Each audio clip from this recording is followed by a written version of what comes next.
पहिले कॅफे लागतं ह्यांचं. रात्री आम्ही जिथे इथे समोरच समुद्राला गोष्टीबद्दल मला बोलायचं आहे. हम्पीमध्ये सुद्धा बरेच फॉरेन आपली लोक मात्र नुसतंच दारू पिऊन घाण करतात. नमस्कार, मी Nupur and I welcome you to आपला YouTube channel food surfers Nupur सुमुख.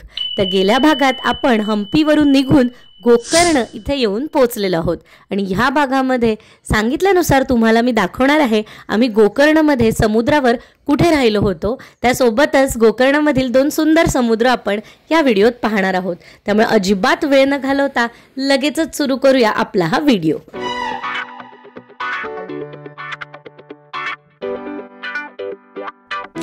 मॉर्निंग.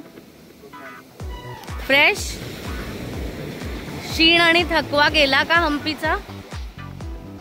पाण्यात आल्यावर जास्त आणि भिजल्यावर अजून बरं वाटेल. Good morning.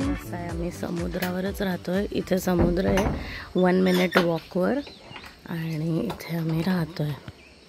हे आमचं कॉटेज आहे. मी दाखवते. इथे कॉटेजेस आहेत आणि इथून आता आपण आलो.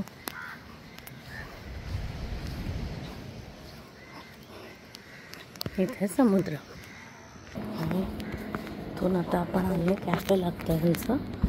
रात्री आम्ही जिथे जेवलो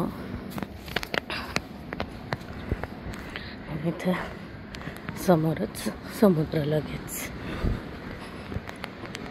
या लाईटपाशी मी स्टोरी टाकली होती इंस्टाग्रामवरती कालची. हा समुद्र समोर. तर आम्ही गोकर्णमधील मिडल बीच इथे राहिलो होतो. मस्त सनराईज झालेला आहे. इथे छान सनराईज झालेला आहे. काल आम्ही सनराईज पाहिला होता अंजनेयाद्री बेटावरती आणि आता हा सनराईज आहे गोकर्ण समुद्रावरचा. आणि काल आम्ही सनसेटलाच इथे पोचलो होतो. गाडीतून सनसेट पाहिलेला आणि सनराईज आत्ता बीचवर पाहिला आहे. आणि हा पूर्ण समुद्र पूर्ण लॉंग स्ट्रेच आहे आणि लाटांचा तुम्ही आवाज ऐकू शकता. खतरनाक मोठ्या लाटा आहेत या. आणि समुद्राला ना इथे स्लोप आहे. असा स्लोप आहे पूर्ण. हा असं बीचला ना पूर्ण स्लोप आहे असा आणि असं इथे येतो. त्यामुळे लाटा एका लेवलच्या वर आत्ता तरी येत नाही आहेत. काल रात्री आल्या असाव्या इथपर्यंत. पण लाटांचा स्पीड आहे का बहुतेक भरती आहे आत्ता आणि लाटांचा फक्त आवाज आहे का आता.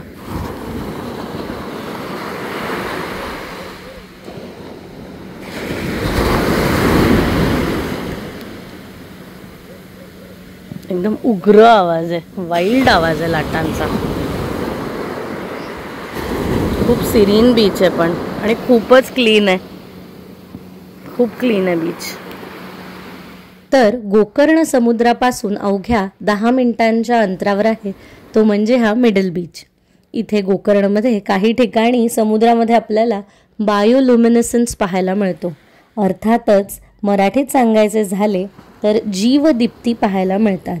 आणि ज्या बीचेसवर हे बायोल्युमिनेसन्स आपल्याला पाहायला मिळतं त्यातील एक बीच म्हणजे हा मिडल बीच. हे पाहण्याचा उत्तम कालावधी म्हणजे नोव्हेंबर ते एप्रिल महिना आणि अमावस्येच्या जवळपास आपल्याला हे पाहायला मिळते जेव्हा चंद्रप्रकाश अर्थातच मून लाईट जेव्हा नसतो किंवा अगदी मिनिमल असतो. Water therapy has begun. आणि इथेच एक माहिती देते मी तुम्हाला. इथे पाहण्यासारखे टोटल 4 समुद्र आहेत. गोकर्ण बीच, ओम बीच, पॅराडाईज बीच आणि कुडले बीच. तर पॅराडाईज बीच जो आहे तो तुम्हाला रोडने म्हणजे आपण बाईकने किंवा गाडी घेऊन तिथे जाऊ नाही शकत. इधर तो बीच ट्रेक इथे करावा लागतो आणि ते क्लिफ्सवरनं वगैरे चढून उतरून तुम्हाला त्या बीचवर जाता येतं. अदरवाईज तुम्ही होडीने बोटने तिथे जाऊ शकता. कुडले समुद्रावरनं तुम्हाला त्याच्यासाठीची बोट मिळते. हम्पीवरून आत्ताच आलोय इकडे काल रात्री आणि आम्ही 2 दिवस प्रचंड वॉक केला होता हम्पीला. त्यामुळे आता पुन्हा तो बीच ट्रेक करण्याची एनर्जी माझ्यात किंवा सुमुखमध्ये असेल तरच आम्ही तो बीच ट्रेक करू. नाहीतर रिलॅक्सेशन या ट्रिपमधून आम्हाला काहीच मिळणार नाही. तर त्या अनुषंगाने बघूया, अजून 2 दिवस आहोत आम्ही इकडे, तर वाटलं ट्रेक करावा तर ट्रेक करू, अदरवाईज लाट बघा किती मोठी आहे. अदरवाईज आम्ही मोस्टली बोटीनेच जाऊ. सो लेट्स सी, जे कसंही गेलो तरी तुम्हाला आम्ही सगळे बीच दाखवणार आहोत. इकडची देवळंसुद्धा दाखवणार आहे मी एका व्लॉगमध्ये तुम्हाला, आणि बीचेस तर तुम्ही पाहतच आहात. Very beautiful beach. Good morning. Fresh. शीण आणि थकवा गेला का हम्पीचा? खूप पाण्यात आल्यावर जास्त आहे, आणि भिजल्यावर अजून बरं वाटेल. खतरनाक आहे लाट.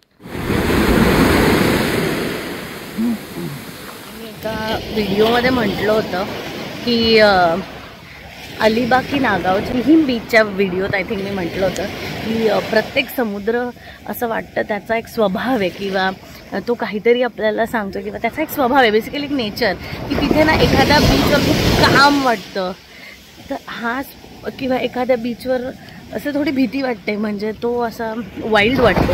तर हा ना रात्री काल खूप कामिंग वाटत होता. म्हणजे काल रात्री इथे राहिलो आहे आम्ही, तर आम्ही इथेच बसलो होतो. इथेच बसून आम्ही काल जेवत होतो. बाहेर इथे त्यांनी अरेंजमेंट केलेली ह्या टेबल्सवरती, आणि मी इथेच बसून पूर्ण रात्री जेवलो वगैरे.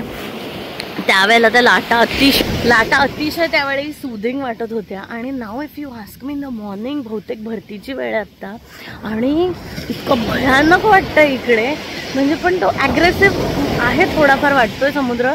दो गुगलवर इफ यू रीड ना, it is sed it is one of the safest beaches here. पण आत्ता तो इतका ॲग्रेसिव्ह वाटतोय. आणि पण भीती म्हणण्यापेक्षा तो असा स्पिरिट्स तुमचे लिफ्ट करणारे त्याचे वेव्ज वाटतात. सो डेफिनेटली खूप रिज्युव्हिनेटिंग एक्सपिरियन्स आहे समुद्रावरती सकाळी येणं. आणि या मिडल बीचवर असलेली काही राहण्यासाठीची ठिकाणं आपण बघूया. आम्ही जिथे राहिलो त्याची तर पूर्ण माहिती देणारच आहे, पण आधी इथे बाकीची असलेली सुद्धा ठिकाणं एक नजर आपण त्याच्यावरही घालूया. बरीच समुद्राच्या लगतच ही रिसॉर्ट्स आहेत, आणि तुम्हाला मी थोडीफार दाखवते त्यातली येताही. हे एक आहे ओशन ब्रीज कॉटेज, त्यानंतर इकडे आहे हे wave and sea beach stay, त्यानंतर इकडे आहे अजून एक आहे बॉब्स बीच हाऊस, त्याच्यानंतर हे इथे आहे आर.के. Beach resort. अशी लाईनीत लागून बरीच रिसॉर्ट्स इथे आहेत, आणि आम्ही सुद्धा इथे ही जी आहेत सगळी लागून रिसॉर्ट्स, तिथेच एका रिसॉर्टमध्ये आम्ही थांबलो आहे. मला बोलायचं आहे, हम्पीमध्ये सुद्धा बरेच फॉरेनर्स आपलं कल्चर खूप उत्तमरित्या फॉलो करतात, आणि आपली लोक मात्र नुसतंच दारू पिऊन घाण करतात सगळीकडे.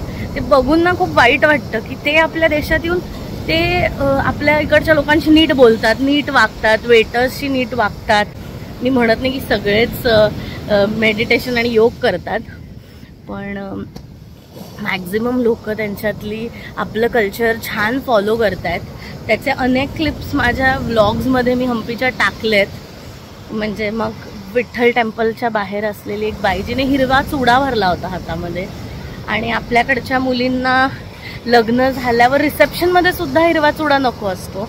तर मला ह्या गोष्टी खरंच म्हणजे ठीक आहे, हा ज्याचा त्याचा चॉईस आहे. शेवटी ज्याला जे आवडतं त्याने करावं, हे ते इतकंच खरं आहे. पण म्हणजे मी हे इथे बोलण्याचं कारण इतकंच आहे, they are accepting our culture, our things with so much of love, and they are exhibiting all of that through so much of grace. पण आपल्याकडे लोकांना कमीपणा वाटतो ह्या गोष्टींचा. ठीक आहे, शेवटी वैयक्तिक चॉईस आहे ज्याचा त्याचा.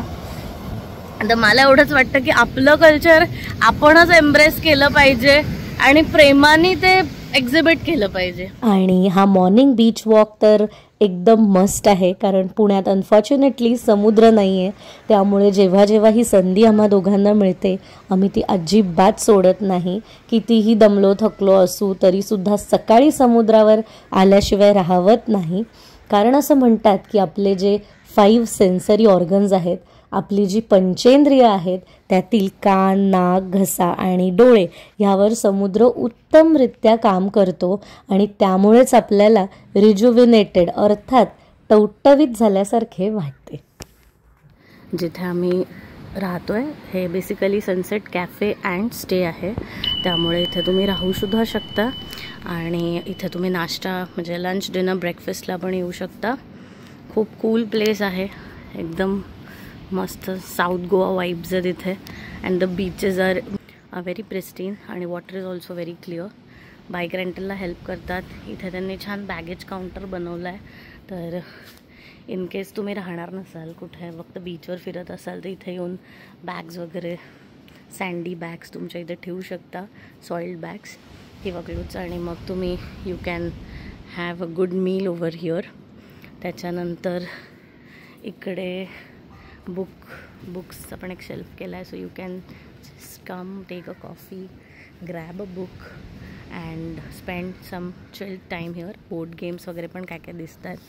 इथे थोडंसं व्यायामाचं इक्विपमेंट पण दिसतं आहे, म्हणजे जर तुम्हाला इथे स्किपिंग रोप आणि थेरा बँड्स वगैरे ठेवले आहेत, थेरा लूप्स, तर तुम्ही हे सुद्धा घेऊन बीचवर जाऊन वर्कआउट वगैरे पण करू शकता.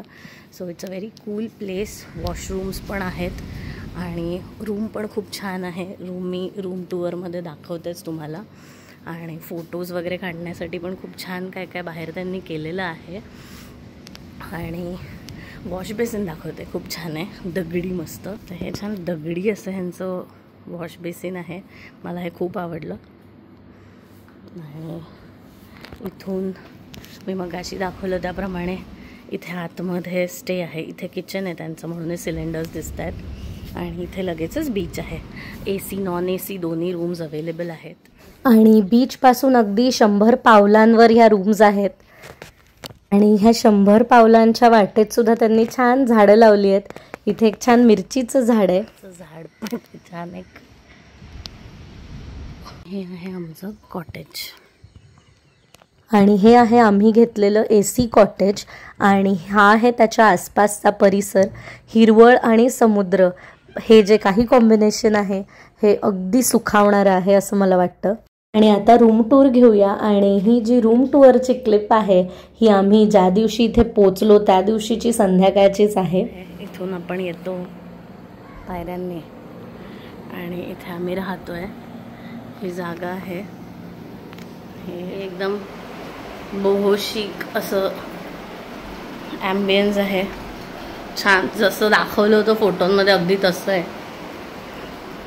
इथे वॉशरूम आहे, क्लीन आहे, एकदम स्क्विकी क्लीन आहे washroom, squeaky clean washroom. Bed, AC आहे इथे, फॅन आहे आणि मस्त इथे स्नेक प्लांट आहे. So yes, it is very good.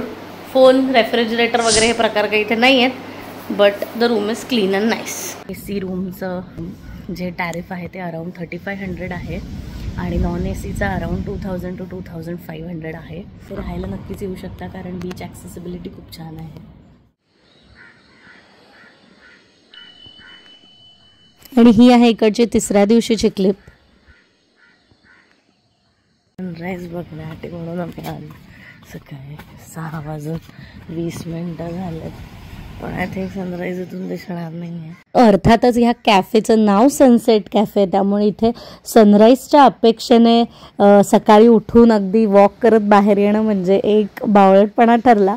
कारण सनराईज दिसला, आय एम नॉट सेइंग अजिबात दिसला नाही, पण तो पूर्ण सूर्य जो उगताना दिसायला हवा तो दिसला नाही, पण दिसला. आणि सनराईजचा खूप सुंदर व्हिडिओ आमच्या न्यू इयर व्लॉगमध्ये येईल, त्यामुळे तो व्हिडिओ नक्की बघा. दिस इज सनराईज पॉईंट. आणि हा एक्झॅक्टली आम्ही राहतो जिथे सनसेट कॅफे, त्याच्या एक्झॅक्टली समोर सनसेट पॉईंट आहे, त्यामुळे इथे सनसेट दिसतो, सनराईज नाही दिसू शकत. आणि इथे सनराईजचा पॉईंट आहे. आणि आता आपण जाऊया मिडल बीचच्या थोडं बाहेर. आणि आता आपण पाहूया ओम बीच. तर हा ओम बीच जो आहे, ह्या ओम बीचचा एक व्ह्यूइंग पॉईंट आहे. इकडे जाण्याचा जो रस्ता आहे तो तुम्ही व्हिडिओ क्लिपमध्ये पाहू शकता, एकदम बारीक आहे. आणि इथे कसं आहे, एक व्ह्यूइंग पॉईंट आहे, तिथून तुम्ही ओम आकारात तो बीच आपल्याला पाहायला मिळतो. पण आम्हाला इथे जायला इतका उशीर झाला की आम्हाला ते पाहता आलं नाही आणि त्या व्ह्यूइंग पॉईंटला 4 व्हीलर थांबू शकत नाही. त्यामुळे तुम्ही 2 व्हीलरने इकडे आलात पण अंधार होण्याआधी तर तुम्हाला ते दिसू शकतं आणि सेफ्टी पॉईंट ऑफ व्ह्यूने सुद्धा अंधारात अजिबात 2 व्हीलर घेऊन आलात तर थांबू नका. लवकर बीच बघून तुम्ही इथून निघा. कारण तुम्हाला मी पुढे क्लिप दाखवीन की इथे किती अंधार होतो आणि असे कॅटल्स वगैरे जर मध्ये आले तर ॲक्सिडेंट होण्याची खूप शक्यता इकडे आहे. आम्ही त्या बीचवर पोचलो आणि तिकडचा इव्हनिंग वाईब तुम्हाला आता दाखवतो. जातानाचा रस्ता जर तुम्ही गाडीने आलात तर थोडा कन्फ्युजिंग आहे. Om beach bird eye view point जो आहे तो बीचच्या एक 5 ते 7 मिनटं अगोदर येतो. उजव्या हाताला तो पॉईंट आहे. तिथे थांबू शकता तुम्ही, पण 4 व्हीलर थांबवून तो पॉईंट बघता येत नाही. 2 व्हीलरवर तुम्ही थांबून पाहू शकता. सगळ्यात बेस्ट म्हणजे तुम्ही बीच ट्रेक करा, तुम्हाला सगळं नीट बघता येईल. पार्किंग म्हणजे असं रस्त्यालगतच असं पार्किंग करावं लागलेलं आहे इथे.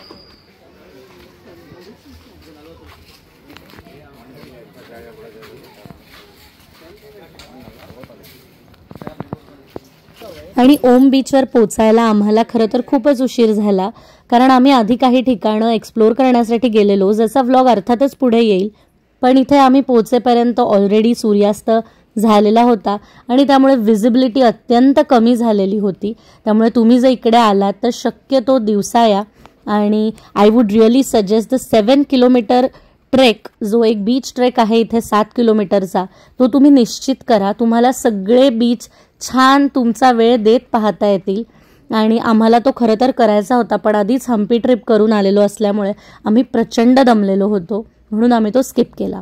दुसरी महत्त्वाची गोष्ट म्हणजे इथे ह्या समुद्रावर येण्यासाठी अशा पायऱ्यांनी उतरून तुम्हाला यायला लागतं. तर ज्यांना गुडघेदुखी किंवा असं पायऱ्या उतरण्या चढण्याचा इश्यू आहे त्यांनी इथे येताना विचार करावा. इथे येण्यासाठी बोटसुद्धा अवेलेबल आहेत, तर बोटीने तुम्ही तिथे येऊ शकता जर तुम्हाला चढणं उतरण्याचा प्रॉब्लेम असेल तर. ह्या समुद्राला किनारपट्टी अशी मोठी नाही आहे आणि जर तुम्ही बर्ड्स आय व्ह्यूनी पाहिलं तर हा बीच ओम आकाराचा दिसतो आणि म्हणून त्याला ओम बीच म्हणतात. आणि इथे वॉटर स्पोर्ट्स ॲक्टिव्हिटीज वगैरे सुद्धा करू शकता तुम्ही.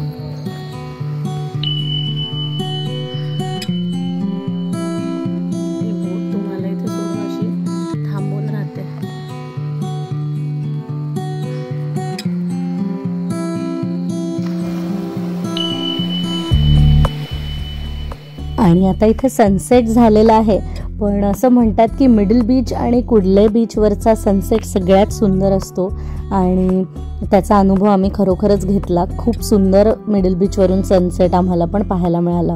मिडल बीचपेक्षा कम्पॅरेटिव्हली इथे आम्हाला जास्त गर्दी वाटली आणि इथे सुद्धा हॉटेल्स आणि कॅफेज वगैरे आहेत आणि इनफॅक्ट इकडे जास्त कॅफेज आणि हॉटेल्स आहेत मिडल बीचपेक्षा असं मला जाणवलं.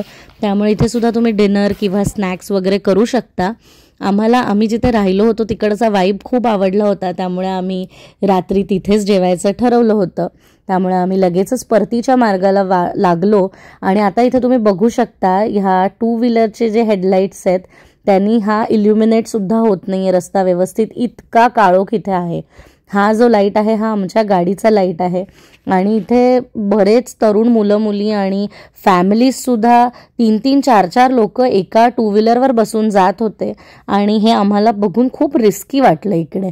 कारण मध्ये रस्त्यात काही खड्डे असू शकतात, मध्येच कॅटल्स येतात, कुत्रे येतात, त्यामुळे हे रिस्की आहे अंधारात इथून 2 व्हीलरवरून जाणं. त्यामुळे तुम्ही जर इथे आलात तर एकतर ट्रेकने या नाही तर बोटीने या आणि ट्रेक केलात तर तो सुद्धा सकाळी करा मस्तपैकी. त्यामुळे छान वेळ देऊन तुम्हाला बघता येईल. कारण बोटीने जर तुम्ही इकडे आलात तर ती बोट काही मिनटं अर्धा तास वगैरे थांबत असेल, त्यामुळे तुम्हाला तुमच्या इच्छेने वेळ काढता येणार नाही. त्यामुळे तुम्ही you can take your call, तुम्ही तुमचं ठरवू शकता. व्यवस्थित प्लॅन करून या अशा ठिकाणी.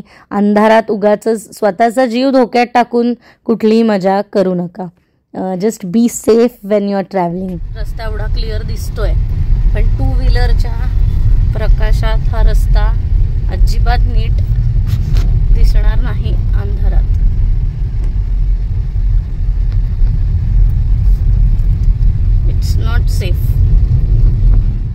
And now we are back on middle beach. आणि इकडचं वातावरण तुम्ही बघू शकता, इकडचा वाईब तुम्ही बघू शकता. इकडची जी कॅफेज आहेत ती छान, इथे सुद्धा वेल लिट आहेत. दिवाळी नुकतीच होऊन गेलेली आहे, त्यामुळे मला वाटतं आता न्यू इयरपर्यंत हे लाईटिंग असंच राहील. हे कुठलं कॅफे आहे बरं, हे काहीतरी सी हेवन म्हणून आहे. एक सिएस्टा कॅफे पण होतं इकडे. सगळी खूप छान सजवलेली होती. पण आम्ही सनसेट कॅफे म्हणजेच जिथे आम्ही राहिलो आहे तिकडेच इव्हनिंग स्पेंड करायची ठरवली. So we are back to sunset cafe नाव.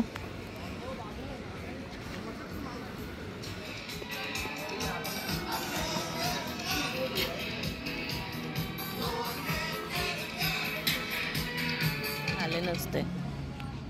हे यांची स्पेशालिटी डिश आहे बरं का. आणि चिकन तवा फ्राय यांचं स्पेशालिटी डिश आहे असं ते पहिल्या दिवसापासून सांगतायत आम्हाला. सो आज आम्ही ट्राय केलं आहे. त्या बीच स्टेवर जेव्हा आपण राहतो ना तेव्हा हा पण एक कसरतीचा भाग असतो. त्यामुळे त्या बीचवरचे लोक तुमचं घ्यायला आले सामान तर ठीक, नाही तर you have to take it. आणि इथे तर वाळू अशी डेंजर आहे ना, चालणं कठीण आहे जाम. बस राहू दे आता, जास्त लोकांना नाही दाखवत. आणि हे आहे इकडचं अर्थातच अप्रतिम असं जेवण. आणि ह्या सगळ्याचा एक डिटेल्ड व्हिडिओ तुम्ही पाहणार आहात आपल्या फूड व्लॉगमध्ये, त्यामुळे तो व्हिडिओ पाहायला अजिबात विसरू नका. हा व्हिडिओ इथपर्यंत पाहिल्याबद्दल खूप खूप आभार. Thanks for watching this one. आणि जर हा व्हिडिओ आवडला असेल तर नक्की लाईक करा. तुम्हाला काय आवडलं ते कॉमेंट करा. तुमचे अभिप्राय आमच्यापर्यंत पोचवा. आणि चॅनल आवडला असेल तर please do subscribe to our YouTube channel. आणि पुढच्या भागामध्ये आपण बघणार आहोत सुंदर असे याना केव्ज, त्यासोबतच विभूती फॉल्स आणि बऱ्याच काही. पोचलोय आपण आता याना केव्ज. आता विभूती फॉल्सच्या इथे आम्ही पोचलेलो आहोत. लवकरच भेटूया आपल्या पुढच्या भागात. Thanks for watching this one. See you soon in our next.